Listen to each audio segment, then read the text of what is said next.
시청자 여러분 안녕하십니까? K스탁 라이브 진행의 온인주입니다. 모든 혼란 속에는 보이지 않는 질서가 있다. 심리학자 칼 융이 한 말인데요. 지금 우리 시장도 겉으로 보기에는 혼란스럽지만 그 이면에는 일정한 흐름과 질서가 숨어 있습니다. 트럼프 관세, 공매도, 반도체 규제라는 혼돈 속에서도 시장은 새로운 질서를 준비하고 있을지도 모르겠습니다. 오늘은 이 세 가지 관점에서 이야기를 풀어가겠습니다. 어제 미국 시장은 하루 종일 불안정한 움직임을 보였습니다. 그 원인으로 다시 한번 트럼프 대통령의 기습관세 공격이 꼽혔습니다. 4월 2일부터 미국 내에서 생산되지 않은 모든 차량에 대해 25%의 관세를 부과하고 이를 영구적으로 유지하겠다는 발표였습니다. 이 정도면 관세 공격의 장인이라 해도 과언이 아니겠죠. 현대차 그룹은 이미 미국에 210억 달러를 투자하기로 했기 때문에 현지에서 생산하는 차량은 관세 부담에서 벗어나게 됐습니다. 그런데 문제는 한국에서 미국으로 수출되는 차량인데요. 아직 구체적인 내용이 공개되지는 않아서 불확실성은 남아 있습니다. 대략 계산을 해보면 이렇습니다. 내년에 현대차 생산분이 70만 대에서 최대 120만 대로 늘어날 예정이죠. 지난해에 현대차 그룹의 미국 딜리버리가 약 170만 대에 달했는데 그렇다면 관세에 노출되는 차량 대수는 대략 50만 대에 달할 것으로 예상됩니다. 그런데 여기에서 작은 숨통이 하나 있습니다. 백악관이 USMCA 협정에 따라 당분간은 자동차 부품에 무관세라고 추가 발표한 겁니다. USMCA에 대해 간단히 설명을 드리자면 미국, 멕시코, 캐나다 3국의 무역 협정인데요.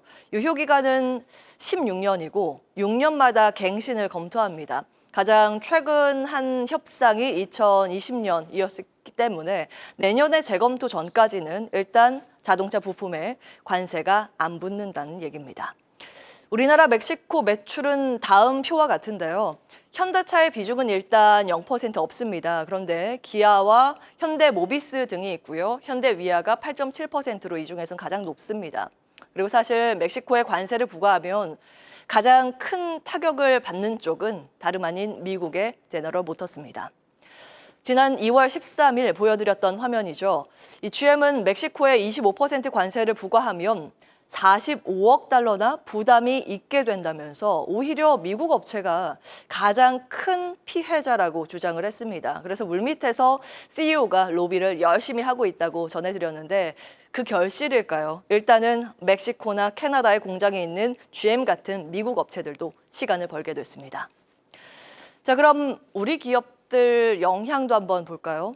한국투자증권 분석을 보면 최악의 경우 한국산 자동차엔 15%, 멕시코산엔 25%의 관세가 부과될 가능성이 있다고 합니다. 이 경우 저기 가장 끝에 최악의 시나리오 빨간 라인 보시면 되는데 가장 큰 타격을 받을 업체는 92.1%로 넥센 타이어가 됩니다. 그 밖에 74.4%의 한온 시스템, 36.9%의 금호 타이어 순이었고요. 현대차, 기아, 현대모비스 등도 당연히 타격이 예상됩니다. 그런데 말입니다. 과거 트럼프 1기 때를 생각해 볼까요?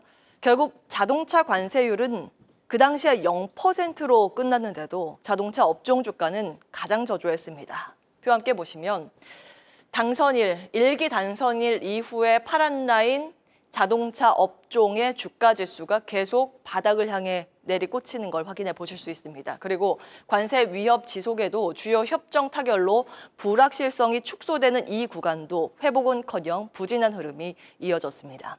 왜 이랬을까요? 심리의 영향을 추정해 볼 수 있겠죠.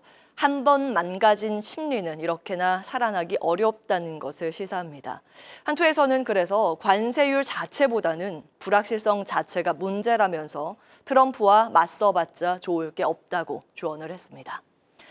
자, 그런데 이 자동차 섹터가 공매도 재개 상황과 맞물려서 또 다른 변수로 떠오르고 있습니다. 키움증권 자료를 보면 과거 공매도 재개 후에 우측의 코스닥 지수의 반응보다 이 좌측의 코스피가 훨씬 더 양호했다라는 걸 확인해 보실 수 있습니다.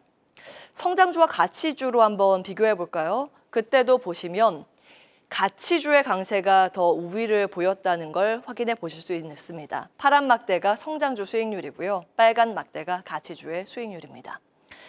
최근 업종별 후행 PBR을 봐도 반도체와 자동차처럼 저밸류, 그러니까 싼 대형 업종들이 오히려 이 빨간색 막대 보이시죠? 최근 강세를 보였다라는 건데요.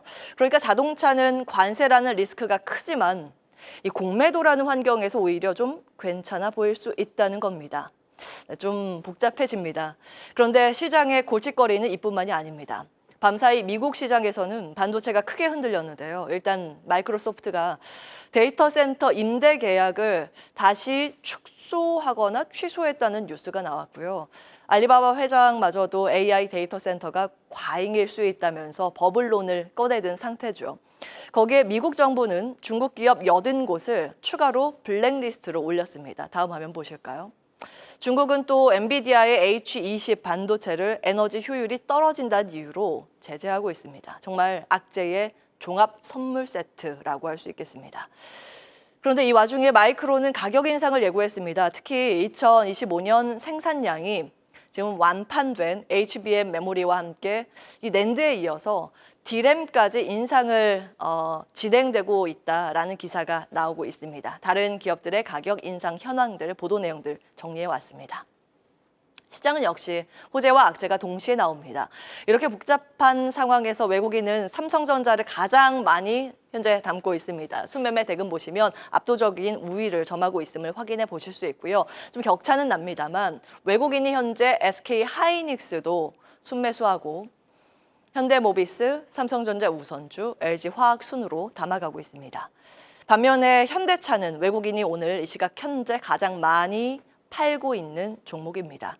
참 머리가 복잡해집니다. 그래서 잠시 후에 전문가들과 함께 시장 긴급 진단하고 우리가 어떻게 대응하면 좋을지 제대로 고민해 보겠습니다. 계속해서 다양한 경제 이슈를 알고 싶다면 구독과 좋아요, 알림 설정 부탁드립니다. AI 캐스터 권미정이었습니다.